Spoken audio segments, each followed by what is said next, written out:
Hello everyone, welcome back to the SMITE Comprehensive Guide. This is going to be the SMITE Comprehensive Guides to Sun Wukong. Now, brief note here, I am not forgetting the supports that I need full matches of. I'm just waiting for full matches to happen that I record that are actually full-on matches that I can talk about. But in the meantime, let's talk about solo lane warriors because I don't talk about them enough and I have had requests to talk about them. Now, I've already talked about Guan Yu, and at some point I will be talking about Horus in the solo lane as well, and I've talked about Gilgamesh. Now let's talk about Sun Wukong. Now I want to talk about Sun Wukong because he is my favorite warrior in the lane, barring possibly Guan Yu. And there's a number of reasons for this. Now first off, I'm also going to kind of be talking about my general approach to looking at gods as well here. Because Sun Wukong is really where I developed a more concise style of builds, right? Because before Sun Wukong, I had played Khepri for an extensive amount of time and Fenrir for an extensive amount of time, and that was it. Think months. So Sun Wukong was my third god, and by that point I at least knew the mechanics of the game and the items well enough that I actually took the time to pre-plan what I wanted to do for him, and that's really where I began to develop as a player. So, the first thing I want to point out is that he gets a boost in his power and protections when he's low on health. This is a very interesting buff because this will activate at under half health and lasts a little bit longer past half health. So you can actually heal a little bit and not really be concerned about losing the buff too much. But this also is interesting in where it makes him much more dangerous at lower health levels, which can really turn the tide of a boxing match in the solo lane. But there is more to love than that, and I'm going to get on to the subject of undefeated body later on when talking about itemization, because this actually makes quite a number of items abnormally better on Sun Wukong than they are on a lot of his contemporaries. Moving on to the magic cudgel, this is really fantastic as wave clear, and it is always going to be the first thing you full level up, because this is just your best form of wave clear, hands down. Right? Absolutely fantastic. And because of its really long range, he's really great at poking. Right? Now, it's also important to notice a 60% of physical power, 65% here, and the slow is fairly nice, but this is otherwise just a really nice spin attack. And then we have the 80 or 60% damage on this, right? Which is absolutely amazing. 80% scaling is also quite high, by the way. Most warriors don't reach necessarily that high of a scaling. A lot of them stop at 75%. And then we have Somersault Cloud, which is a nice full 100% of your physical power, which is a little less unusual in terms of ultimates, comparatively speaking, but it's still really nice to see. It makes it quite impressive. But it's also really interesting to notice that the decoy Sun Wukong inherits 100% of your health and protections and half of your basic attack power, which is terribly interesting.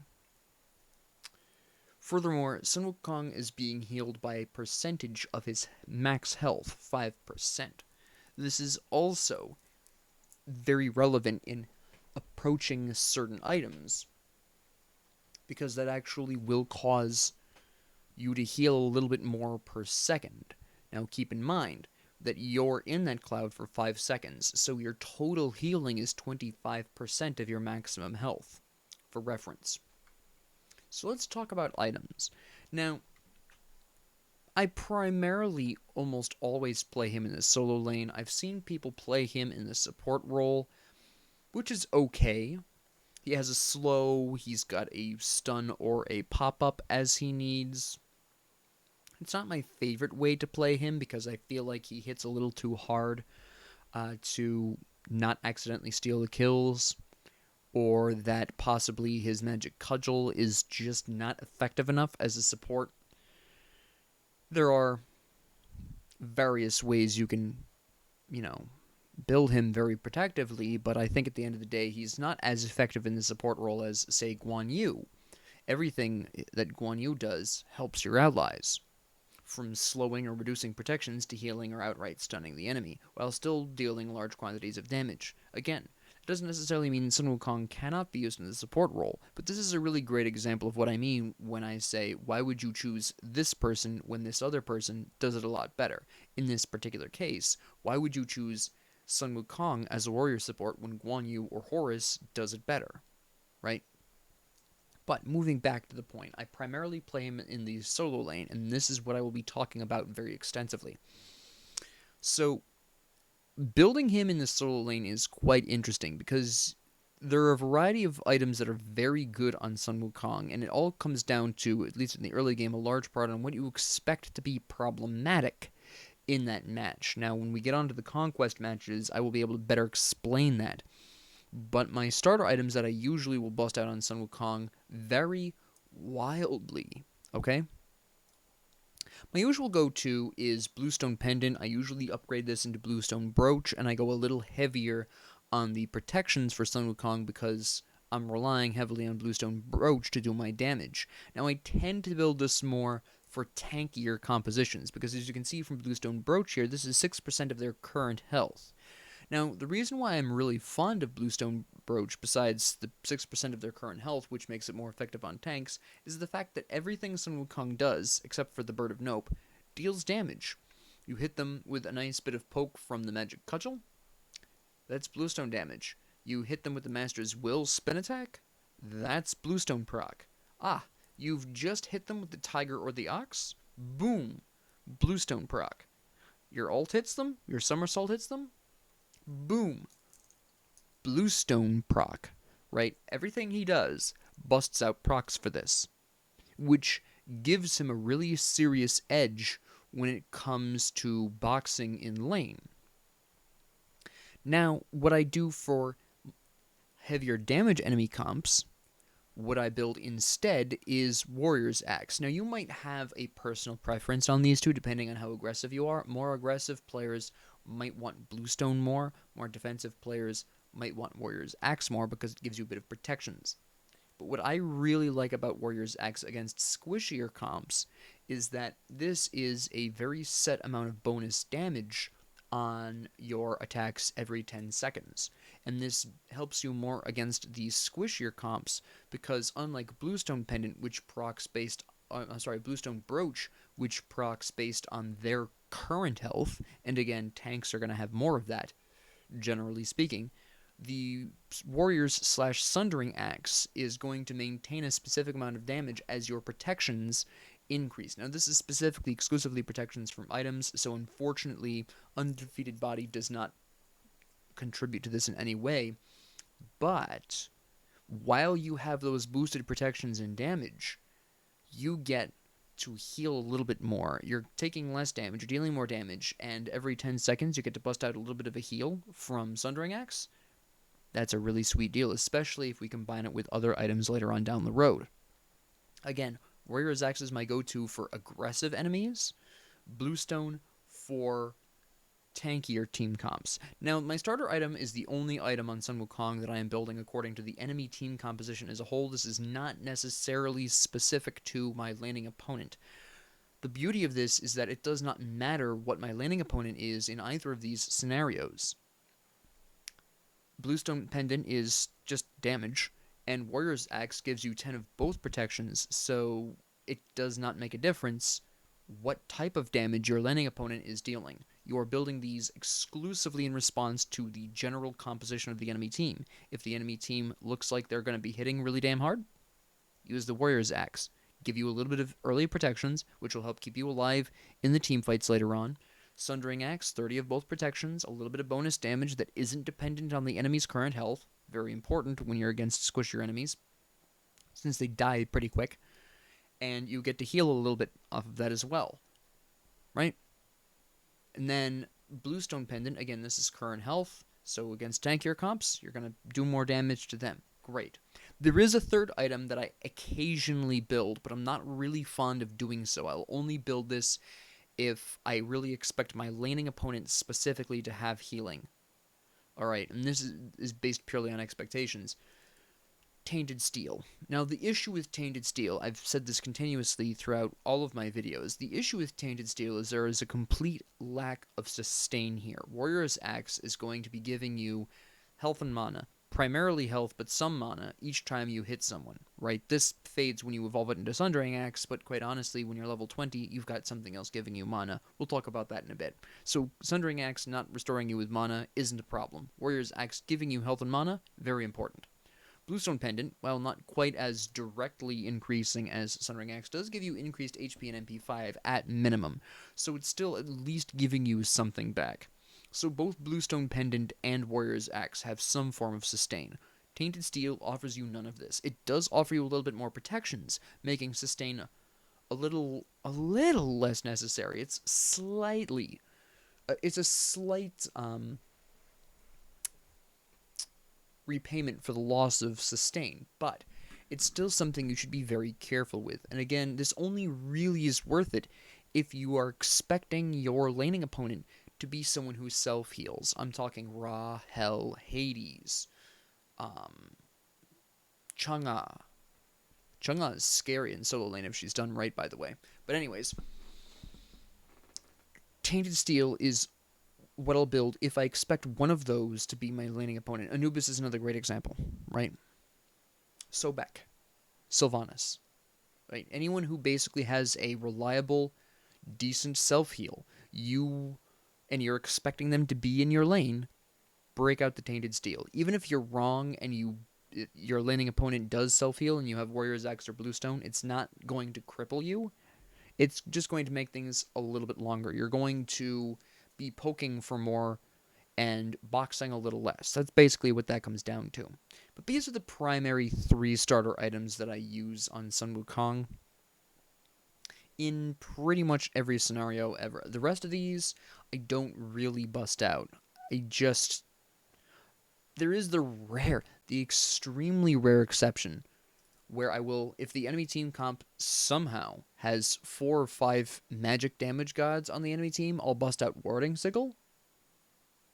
That's very rare, but I have been known to build this as well for those specific comps, and then you go into Sigil of the Old Guard and you just have a grand old time, right? So these are all really great for those reasons, but now let's talk about your items.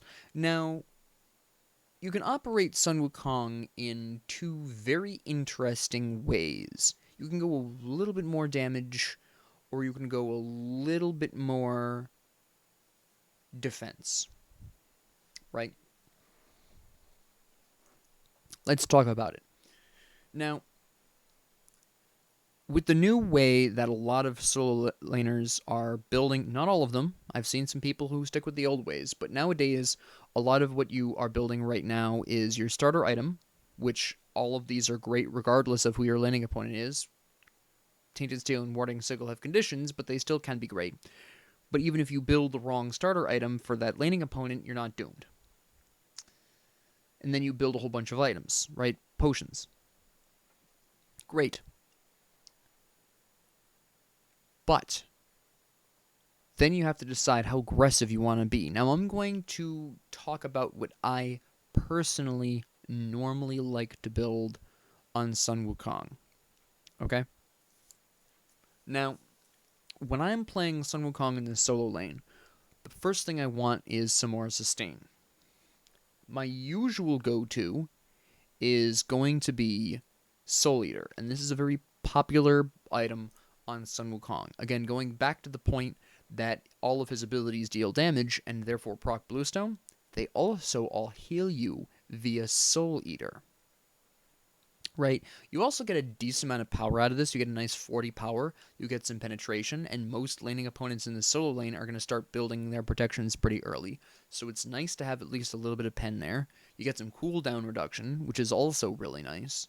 And even when your abilities are on cooldown, you still get a decent 15% lifesteal, so you're going to be auto-attacking for some healing as well, which can help you when you're your passive Undefeated Body triggers, because that's going to be increasing your power, which directly 1-for-1 increases your auto attack damage, which 15% of that is going to extra healing. Not much, sure, but it sometimes makes a difference. So I like to build Soul Eater. Now, it helps a lot for Sun Wukong's case that he has a bunch of damaging abilities that he can use to clear waves. In fact, all of his abilities can be used to clear the wave if you position correctly. Even the Master's Will, the spin attack. If you're correctly positioned, that can hit all 6 minions. So, stacking this and winning wave clear is stupid easy for Sun Wukong. And this makes it a lot easier to stack this than even a lot of his contemporaries that also make great use of this. He stacks this unusually quickly as a result of this, right?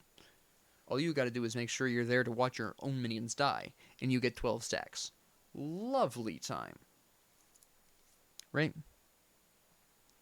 You also want to be aggressively killing the nearby jungle camps when you're stacking this, by the way, because those also contribute to this. But anyways, so I like Soul Eater on him. And then my next item will be a form of protection. Now, it depends on the laning opponent, obviously.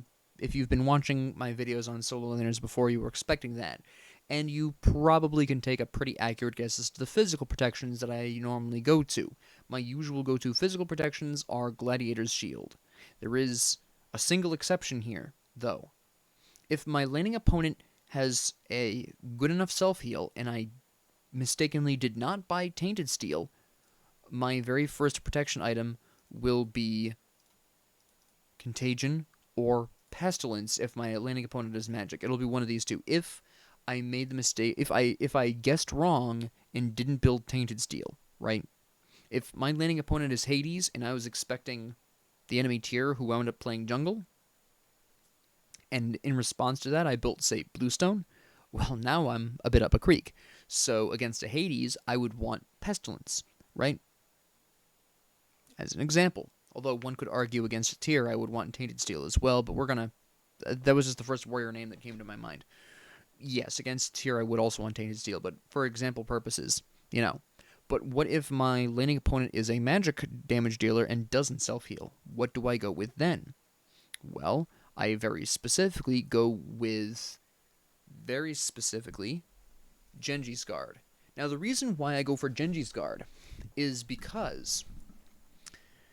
a couple of reasons. First, 40 MP5. Stupidly high amount of MP5 to be getting. Absolutely fantastic.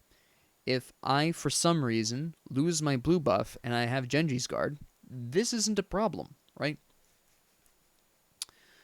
Secondly, 10% cooldown reductions, which it shares with Gladiator's Shield, which is a really nice time, right? Everyone loves this. But another thing is, if my laning opponent is magic, that means they're going to be hitting me with magic damage from abilities. So what I want to be doing as Sun Wukong, and I have Genji's Guard, and I'm facing a magic opponent, is Magic Cudgel the wave from a healthy distance. Better yet, Magic Cudgel only the front 3 minions, the melee minions, go into the Ox form for 72 transformations, and run through the wave, trying very hard to catch an ability, bring your Magic Cudgel back a little bit faster, or alternatively, dodge the ability, depends on what the enemy is doing, let the enemy go for the waves, you've just dashed through the enemy wave, you use the Master's Will on the back line, and then you start boxing the enemy. They're magic, they're going to hit you with an ability. Boom, your whole kit, maybe even your ult if that's not up, gets 3 seconds off. Right at the start of the boxing match. Now you get to use your whole kit again much earlier, 3 whole seconds earlier than you normally would, and that's going to be a really nice damage spike early on in a boxing match. And better yet, if the opponent retreats, then that's fine, because now you've got the upper hand for the next boxing match. So Genji's Guard is a really, really nice item. Now, some people would probably ask, well, what's wrong with Oni Hunter's Garb? The problem is that in the solo lane, obviously, you're only next to that one enemy in most cases, unless you get ganked by the enemy, in which case, even then, it's only just the jungler. So your average damage mitigations from Oni Hunter's Garb is only going to be 3, maybe 6% during a gank. It's not a huge deal. It also doesn't offer you cooldown reduction, which really helps Sun Wukong with all these damaging abilities. Cooldown reduction really helps his boxing. So we really want that cooldown reduction, and we don't need the auto attack speed from Shogun's Kusari because that's not going to affect our fake Sun Wukong, right? At least the aura won't, because you're up in the cloud. So that doesn't work either. So Genji's Guard is my go-to for magic opponents. Okay? So these are great. Now, again, for this particular specific example, we are going to assume standard comp here. We are going to run with the Gladiator's Shield, right? Now, my next item tends to be, very specifically, Pridwin. Regardless of whether or not I built Genji's Guard or Gladiator's Shield, my next item is usually Pridwin, right? Because you gain a shield equal to 90% of your protections from items and abilities. Most of the time when you are Sun Wukong, you're going to try to save your ult for when you're lower on health. In other words, under 50% health. So those bonus protections, again, not a huge difference, because if you'll actually notice, your bonus protections cap at level 20, which means you get 50 protections of both, right? Which is absolutely lovely. And then you have 90% of 50, which of course is 45. Double that because you're getting 90% of both your protections. That is 90 extra damage, 90 extra health on the shield, right? Well, 75% of the shield's initial health, so it's not even 90 bonus damage on that. It's more along the lines of, I want to say 70... No, it would be 68 extra points of damage. But it is still a really nice 90 extra health on the shield, which doesn't sound like much, and really it isn't. But it, again, as with all numbers-based games, it can make a difference in certain situations, and having 30 of both protections is never a bad thing. So Pridwin is usually my go-to, and also this caps out my cooldowns at 40%, which is really nice to see. So, great. We have 40% cooldowns. We have a lovely amount of both. Now, don't feel locked into Pridwin. This is just my personal preference. If you prefer, because my mother prefers, actually, my mother and my cousin both prefer to build either Spirit Robe or Mantle of Discord. That's their personal preference. These are equally viable, and in fact, if you build the Potion of Power later on, then you're going to get that 40% cooldowns later on via Potions of Power anyways. So, and Mantle of Discord is very interesting, where when your undefeated body has activated and you go below 30% health, you deal a stun, which allows you to either run away with your enhanced protections, making sure you get out alive, or you can use your bonus 50 power and smack them down with what you've got, or you could chain a tiger onto that, you know, whatever. Right, you've got all kinds of options. Hell, your increased protections from undefeated body makes it more likely that this passive triggers and you don't die immediately afterwards, right? Because you do have those extra protections, the 50 of each protection. So Mantle of Discord, I will say, is a really nice item to build here instead of Pridwin if you prefer that. That's down to, once again, personal preference. I prefer Pridwin because I really like that bonus shield. I find that very helpful, right? Because usually that will help me extend the amount of time I'm past 50% health, I'm above 50% health, and I still have my undefeated body buff for 12 seconds after that. So that health shield gets stretched a little bit longer, and I like that. I like how undefeated body enhances the durability of that shield, because of course my increased protections affect the shield. I like that. But I will say, both from personal experience and from also witnessing family members use it, Mantle of Discord is also a very viable option. Really, the only criticism I have of Mantle of Discord, and the only thing that keeps me from mainstaying this, right, is its prohibitive 2,900 cost. In shorter game modes, such as Slash or Arena, I will go for the Mantle of Discord, actually, because your gold rate in those shorter game modes is much higher. But in Conquest, your gold rate gain No, it's your gold gain rate, pardon me, your GGR. That's much slower. So it's much longer to build those protections in, and sometimes you just don't have that time. That is a full 500 gold more than the Pridwin. By the time you're done building Mantle of Discord, you might have already wanted those bonus protections, and that shield that you could have gotten for Pridwin in a rotation that you might be doing, or that the enemy might be doing, right? Because you're going to be getting, it is approximately the 4th item that you're going to be looking around and looking to get into team fights, ganking other lanes, etc. as a solo laner, or you start expecting being ganked if your team is behind. Pridwin being 500 gold less makes this a more consistently available item for you at that specific point of the game. And again, we don't want to just build purely into magic protections if our laning opponent is physical, and we don't want to just purely build into magic protections if our laning opponent is magical, because, again, this is the point at which we are going to be starting to fight enemies outside of our lane, besides our laning opponent. And we're going to want protections for that. So, again, this is why I picked Pridwin. But if you like Mantle of Discord more, absolutely go for it. I just personally prefer Mantle of Discord in game modes with a higher gold rate gain. Gold gain rate, I keep messing that up.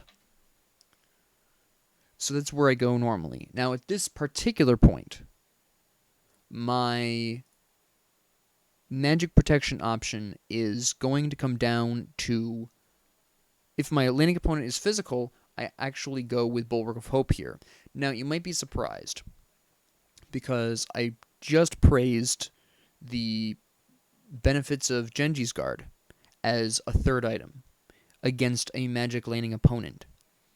But at this point, we already have our 10% cooldowns. In fact, one of the big reasons why I use Genji's Guard instead of Gladiator's Shield for magic opponents is because it has 10% cooldowns, which is really a big deal that early in the game, and the 40 MP5, a really big deal in the laning phase. But once we have Pridwin, we now have 40% cooldowns, and we'd be overcapping our cooldowns if we built Genji's Guard. Furthermore, at this particular point in time, we are now looking for a much more, involved team fighting, right? But why Bulwark? Well, the short answer is this incredible passive. This triggers at 40% health. In other words, Undefeated Body has already been activated. And because this is a shield equal to 12% of your max health, and you're already looking to be building up your max health anyways, generally speaking, you get quite a lot of benefit out of this as well. We'll talk about other, your final items in a little bit. But this, combined with the Pridwin shield activating after you ult, plus the boosted protections from Undefeated Body, again, that's 50 of each protection. That is a large amount of durability for that shield. 50 extra protections for that shield, plus Pridwin.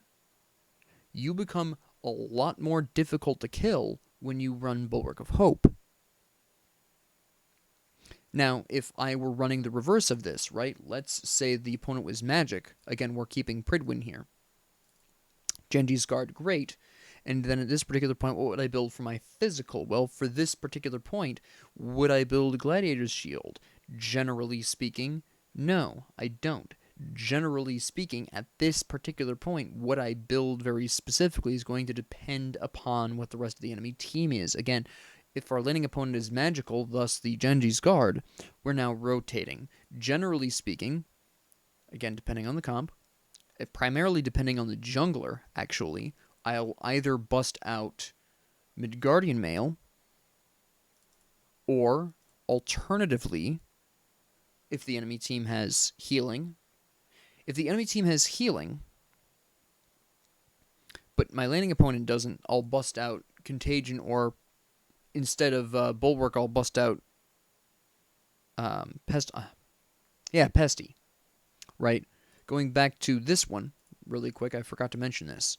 Instead of Bulwark of Hope at this point, which is my go-to, if the enemy team has a lot of healing, but my laning opponent didn't have any healing, so I didn't need Tainted Steel as my starter, then I'll go into Pestilence, right? My laning opponent is magic, oops, I build Genji's Guard here, and then if the rest of the enemy team heals, I go into Contagion. If the rest of the enemy team does not heal and their jungler is a physical auto attacker, specifically their jungler is a physical auto attacker, I'll go into Midgardian Mail. Now Midgardian Mail I specifically choose for two reasons. One, unlike Witchblade, it offers me a little bit more health, right? It also offers me a little bit more physical protections, and while this does offer me cooldown, I'm overcapping on that anyways, and because I have the Bird of Nope, I don't need movement speed as much as a lot of other gods, right? I just don't. So Midgardian Mail I tend to prioritize as well, especially since this racks up a beautiful 24% slow of movement attack speed, which is quite a bit, right? It's not quite the same amount as, say, Witchblade's attack speed reduction, which is 30%. So we're not reducing it by the whole. It's not showing me this for some reason. It's not. Excuse me. This is 25%. I forgot to nerf this. This has 1% more attack speed reduction, but it doesn't reduce their move speed, right? Which, when you're trying to press down on people with Sun Wukong's undefeated body, you don't want them backing up and being harder to hit. So that Midgardian Mail actually really helps in that aspect. Now, what if the enemy jungler, is ability based? What do I build then?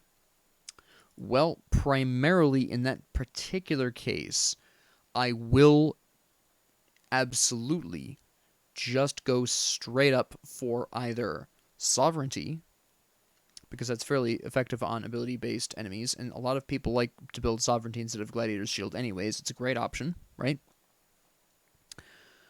Or I'll just accept the overcap and go for Gladiator's Shield. Sometimes. I've been known to do it, right? If the enemy team is absurdly tanky and I have a lot of physicals on my team, I have been known to build Void Shield there as well. That depends. I'll talk about Void Shield a little bit more, because sometimes I build this as my 6th item. But we'll talk about that in a little bit. But yeah, a lot of the times it's either going to be Midgardian Mail if my enemy jungler is an auto attacker, or if they are ability based, I'll go for Sovereignty, right? In a lot of situations.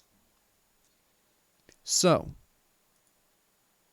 going back to the standard assumption, I do want to mention I use Gladiator's Shield because this is just really great on Sun Wukong. Again, that's 30% of your protections from items and abilities. You're getting 100 protections from undefeated bodies, so that is 30 extra damage per ability hit. Okay? Now, 30 extra damage per ability hit doesn't sound like a lot, but you have to remember you are hitting people a lot with your abilities. They're his primary form of damage. You can rack up a really impressive, using your full kit, including your ult, that's 120 bonus damage right there. Okay? 10 to 15 seconds later, when your full kit's offline, depending on how much of your cooldowns you have at that point, that's another 90 out of your non-ults, because obviously your ult wouldn't be up at the same time. So that's another 90 right there, right? For reference, his ability cooldowns. Here we go. 12 seconds, baseline. 10 seconds, baseline.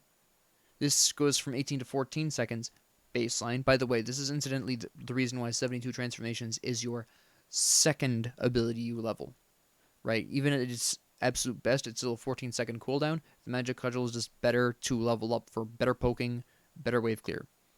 This is always the second thing you increase. And then this has, of course, the 90 seconds. But this is 14 seconds. So anywhere between 10 and 15 seconds, default, before your cooldowns even, you are dealing 90 bonus damage out of this when you have undefeated body triggered, which is why I use Glad Shield. Sovereignty is a good choice, but I prefer Glad Shield. Now, why is Sovereignty almost a good choice? Just as much of a good choice, almost. I say almost because it doesn't offer you the damage, obviously. But Sovereignty does give you the same amount of health, which of course helps out your delightful ult. Now again, 25% of 250, that's obviously just like 60 or something like that. I think it's... No, it's like 57. Not much, but again, it may help. But again, you also get the same amount of health from Glad Shield, so Yes, you do get a extra 15 protections out of this, and 25 HP 5. But personally, Gladiator's Shield really helps with boxing. It really helps your damage in the late game.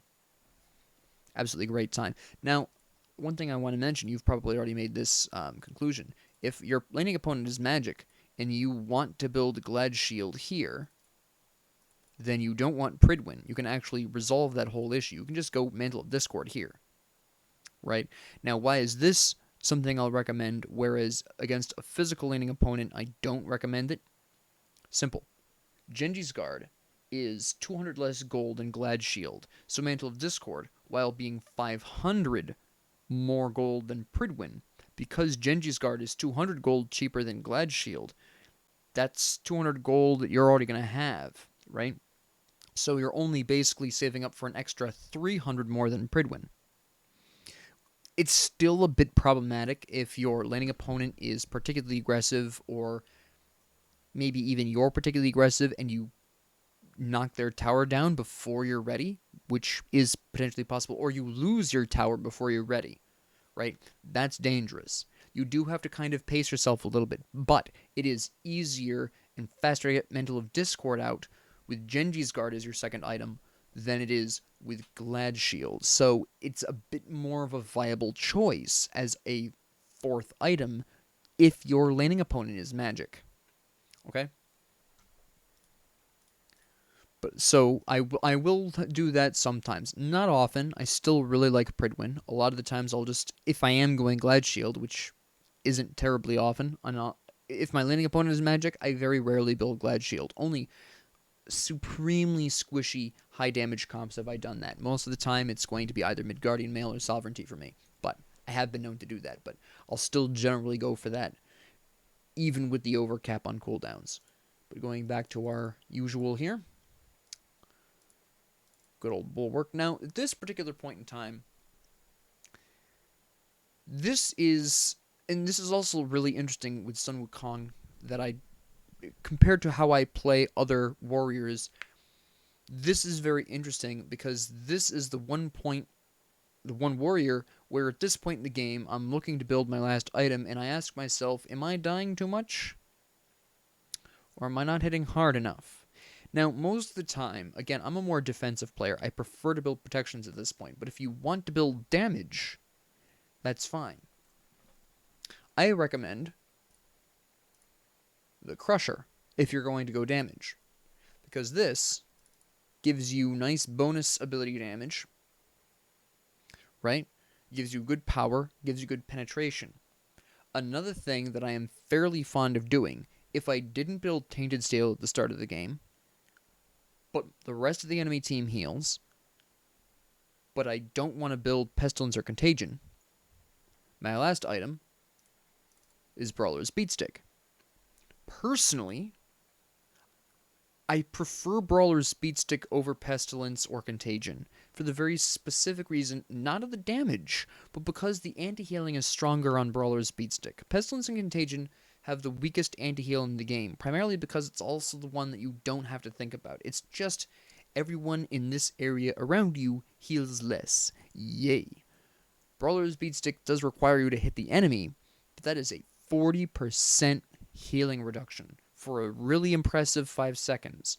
Now, for some other warriors, that might be a problem, but your Sun Wukong, you've got the magic cudgel. You can slap them with some anti-healing from an unholy distance away. Do so. Big fan of this.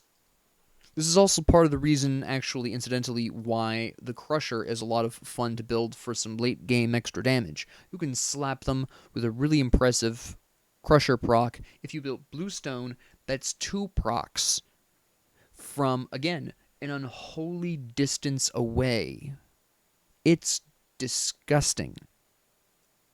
Hell, if you really want to build the Crusher instead of Soul Eater, you can. It's a gamble. Don't get me wrong. You're giving up your sustain for absolute slapitude.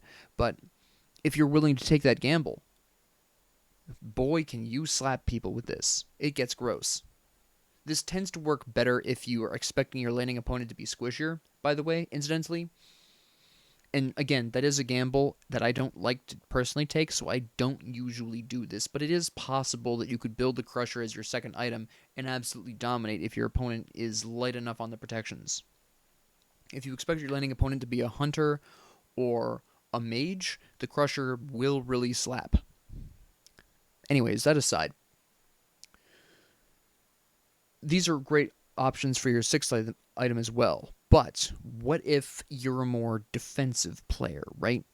Actually, wait, before I get to the defense, there is one other item I almost forgot to mention that is very important to mention here. If you want to do extra damage at the end of the game, but the enemy team composition is tanky, I just talked about the Crusher here, right? As a great source of extra damage. This is better for squishier comps, as I just mentioned with the laning opponent, right? I mentioned that this was really great against squishy laning opponents. If you're willing to take the gamble that you're correct on that, that's fine. But this is really, if I want extra damage, this is what I'm busting out against those high squish comps. If the enemy comp is tanky, I go for the Glorious Heartseeker. Don't show me Glad Shield. I wasn't highlighting Glad Shield. This is obviously what you're going to want to bust out against tankier compositions. You get a huge amount of power. You get 10 more penetration, which really helps against those tankier compositions. And of course, it scales off of maximum health. Usually, actually, most of the time, if I have Bluestone, it's because the enemy team composition is tanky. If I have Bluestone, I'm not usually building the Crusher. Yes, it's a great combo. Absolutely. I'm not denying that at all. But I prefer that combo on other gods. For Sun Wukong, against tanky comps, I really like the Bluestone Heartseeker combination because the Heartseeker is slamming for one huge chunk of damage, whereas Bluestone is slapping for a couple of seconds of smaller damage, but still quite painful. It's a beautiful combination. So, while yes, again, the Crusher does work really well with Bluestone, in my personal experience, if I've built Bluestone, it's because the enemy team composition is tankier than normal, and at that point, if I do want extra damage at the late game, I'm going to want Heartseeker. Again, if they don't heal and I need Brawler's Speedstick. Now I'm going to talk about the defensive options, which is usually what I go for. Not all the time. I would say it's about a 60-40%. 60% being defensive item, 40% being offensive item. It really depends on how I did earlier on in the game. If I'm absolutely crushing, I'm usually going damage.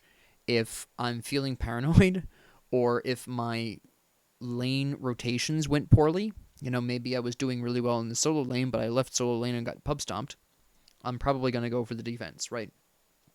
But there's some great defensive options. Now,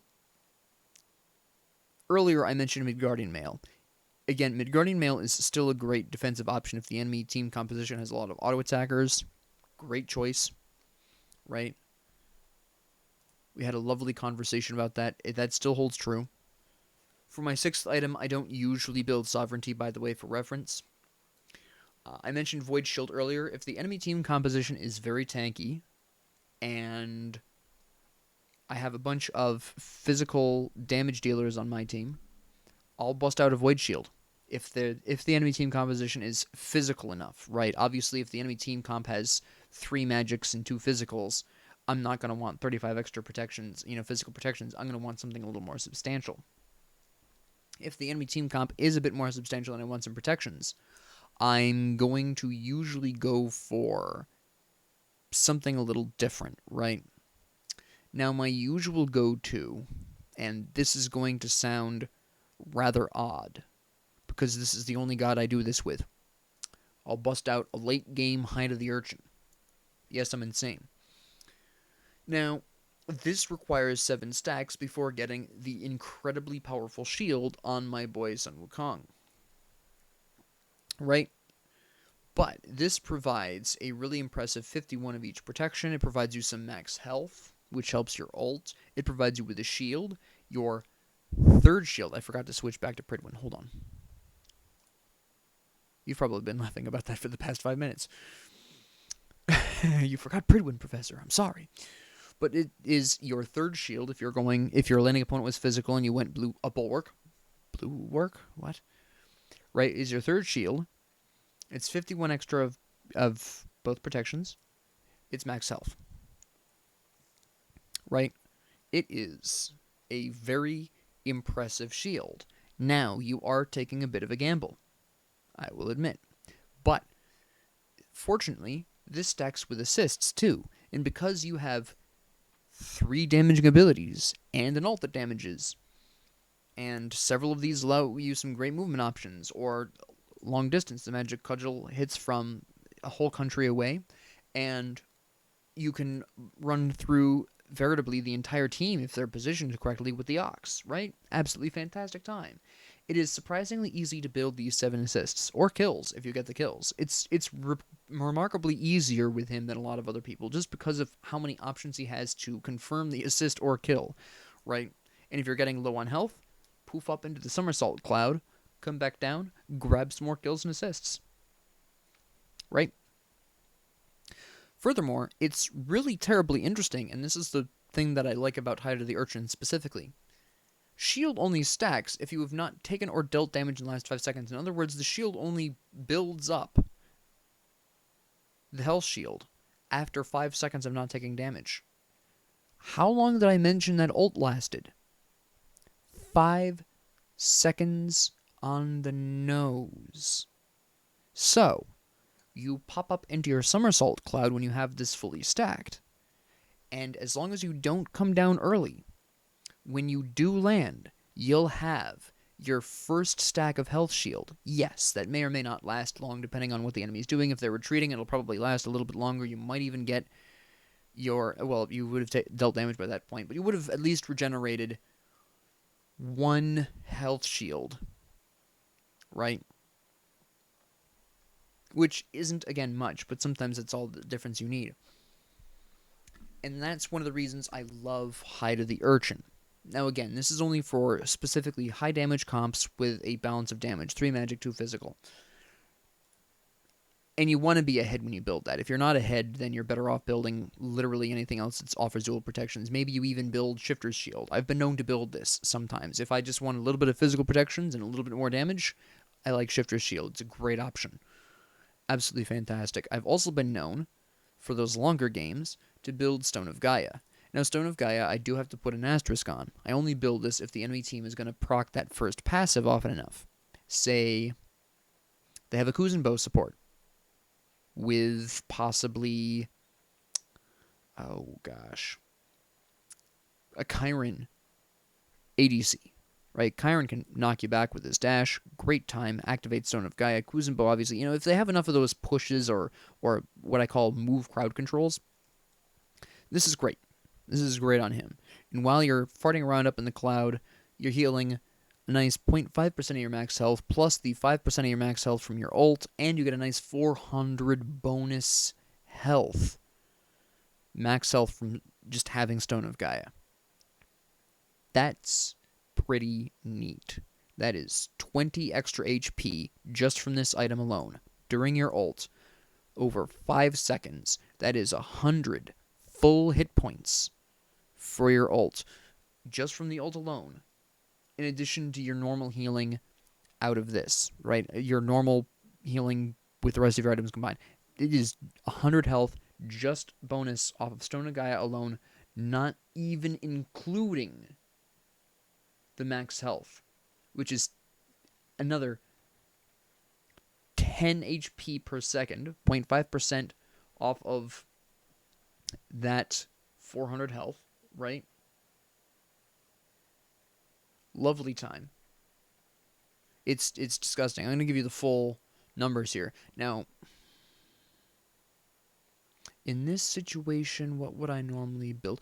Let's assume I built Warrior's Axe. I build it slightly more often, right? Let's run Sundering Axe, Soul Eater, Glad Shield, Pridwin, Bulwark of Hope, Stone of Gaia.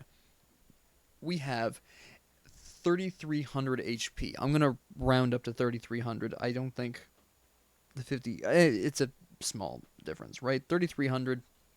We've got the 0.5.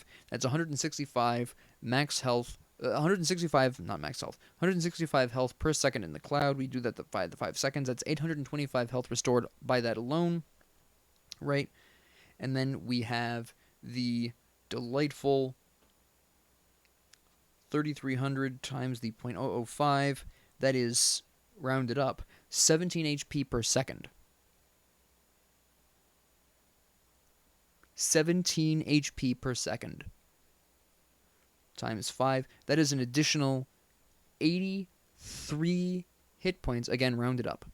83 hit points on top of the already 825. You are healing 900 health for the full 5 seconds in your somersault cloud with Stone of Gaia. Assuming the first passive didn't activate right beforehand. Which sometimes happens, and it is stupid. Okay? Stone of Gaia with Sun Wukong is unusually effective. It's a little bit better for the longer game modes. I almost exclusively build it in Conquest and Assault. Every once in a blue moon, there'll be those enemy team combinations that I'll build it in Slash. But outside of those 3 instances, it's really not worth it in other modes. But it is very good in those modes under the right circumstances. Even without the first passive, that is still an impressive amount of healing you're getting just in your Somersault Cloud alone. Keep in mind, that's healing you every second, regardless of what the hell is happening, right? Middle combat, everything. That's healing you while you're in your undefeated body as well, which means that it's making your undefeated body be a bit more difficult to force you out of, either by killing you or by healing you up, right? And remember, your undefeated body lasts 12 whole seconds after you go above half health. You would have to be not slapped for quite a decent amount of time for that to happen through the healing for this. So it's not... Stone of Gaia isn't normally going to heal you out of your undefeated body in the middle of combat. It'll only do so out of combat when you've won or died. Right, in this case, you're just going to come back to full health. But if you've won the fight and you're no longer in the team fight, that's when it's going to heal you out of your undefeated body. In other words, when you don't need it. So, Stone of Gaia is one of those items that is often written off for a lot of other gods, with good reason. For many gods, it doesn't heal enough. But for Sun Wukong, you actually want that really consistent low-level healing underlying everything you're doing, because it's going to really make sure that your undefeated body, when it triggers, isn't going to be just healed out into, oblivion, and you're going to not necessarily have the ability to maximize that undefeated body. This is why I actually don't usually recommend. I have built it a couple of times. It's just not something I really like using. Mail of Renewal. My problem with Mail of Renewal is this only happens every 30 damn seconds. I'm sorry, 60 damn seconds. It's a whole ass minute for a healing of 15% of your max health. Your ult heals more than this. Granted, your ult is on a 90-second cooldown, but you've got 40% cooldowns right here. Right? Yes. True. Absolutely true. Mail of Renewal does in fact give you 30 of each protection. And it gives you 250 health. Not the 400 of Stone of Gaia, but good enough. It's a respectable amount of health. Absolutely. And that, by the way, the healing in the cloud, I didn't even include the HP 5 in that. Just for the record. Which, incidentally, by the way, including that, right, we're already talking 900 plus health. Including the HP 5, that is 49 extra health. So you're healing 950 health over the course of those 5 seconds. But anyways, back to the point. Mail of Renewal's only issue, and this is my only issue with this item. Every minute? Really? That is maybe once every team fight. Compared to Stone of Gaia, which is healing you all the damn time. This isn't also necessarily going to be triggering when you ult. Right? It's just too slow. That cooldown is just too long for me. I prefer Mail of Renewal. I prefer Stone of Gaia every time. Subliminal message myself, holy cow. But those are usually my go-to items if I really, really need more magic protections for some unholy reason, by the way, because that is the last thing I haven't really addressed. I will actually usually go for Runic Shield. Right? If I'm in so much need of magic protections that I need Runic Shield, and that aura of reducing their power by 50 is going to help, right? This isn't very often. The enemy team composition has to be aggressively magical, and usually if that's the case, then I'll have built Genji's Guard for my third item, right? And then I'll build Runic Shield as my last one. But yeah, if I really need magic protections at the end of the game, I'm usually going to bust out a nice runic shield here. It's going to give me health, it's going to give me the magic protections I'm looking for, and it's going to give me a little bit of power, right? But yes, that is how I personally, again, my usual go-to here is going to, in a lot of cases, be Midgardian Mail or Shifter's Shield if I need the physical protections. Shifter's Shield is very common for me, right? So a lot of my builds look like this. If I need anti-healing and I didn't build Tainted Steel, or I didn't want to, sometimes that happens, I'll go for Brawler's Beatstick, right? But this is my usual go-to. Again, this changes. I've discussed a lot of the changes, but that is how I approach Sun Wukong. He is an absolutely fantastic warrior to play in the solo lane because he just really has a lot of options. His third ability has 3 different forms you can use according to your needs. His ult is absolutely fantastic for taking towers, by the way, because that decoy Sun Wukong is 100% going to stand there and tank all those shots. You can even use it, and this has been fairly inconsistent for me of late, but if you send the... Well, actually, excuse me. It's been fairly inconsistent because I actually recently figured this out. I say it's fairly inconsistent. I just recently figured this out through testing. Well, testing by accident. I was playing Sun Wukong, actually, when this happened. But up until a couple of days ago, I couldn't figure out why sometimes the tower would stick with the decoy Sun Wukong, and sometimes it would switch to me when I started dealing damage even though the decoy was there. Well, it comes down to whether or not the decoys hit the enemy. You see, the game treats the decoy as a god, applying all the same rules as a god, or i.e. a player, even though it isn't a player. So if you send a decoy into the fountain, and the decoy does not hit an enemy player, but you hit one first, the tower will switch to you, even if the decoy was the first one in there. But if the decoy hits an auto attack, that's a totally different story. It'll stick with the decoy because the decoy was the first one to deal damage. It follows the exact same rules, at least according to the match I recently played. It's really tough testing this in solo gameplay, and sometimes I'm so engrossed in the battle I'm not paying enough attention to what my decoy is doing, right? But I believe I'll even give you a percentage. I am 80% confident that that's how that works. Maybe I'm wrong, but so far as I've seen, it follows the same rules. So if you bust out a decoy and lands that auto attack on the enemy, you've got free reign in that tower for as long as that decoy is alive. But even if you're not trying to kill somebody, even if you're not trying to kill an enemy under tower, you can just pop up into your somersault cloud, let the decoy go for the tower, and then the tower shoots the decoy, and as long as you don't damage any enemy gods, the decoy will maintain that damage from the tower, and you're both hitting the tower with auto attacks because the decoy can actually damage the tower, and you can actually split push as Sun Wukong, making him one of the extremely few solo laners in the game that can legitimately split push, which is also one of the reasons why sometimes it's really nice to have the Crusher. If you want to split push as Sun Wukong with that 15% attack speed from the Crusher, this makes that process a little bit easier, besides the fact it gives you 15 flat penetrations, which isn't quite as good as, say, the 10% from Heartseeker, which does also help, but you can, in fact, utilize that to help you take the towers a little bit faster if you do want that as a viable option. Again, Heartseeker is another great option for that because that 10% pen is really going to help you with the towers and the phoenixes. But just keep that in mind, that Sun Wukong is actually so diverse in his ability usage that he can even split push as a warrior. And he is, in fact, one of the very few gods that I don't mind seeing split pushing, because he can do it. And he can do it real damn well with that decoy. Doesn't need minions, doesn't need the minion wave. Level 20 Sun Wukong with a decoy, boom. Absolutely. Building enough protections? Absolutely can do that. So, I hope you found this helpful. Sun Wukong, as you can tell, is one of my favorite gods to play.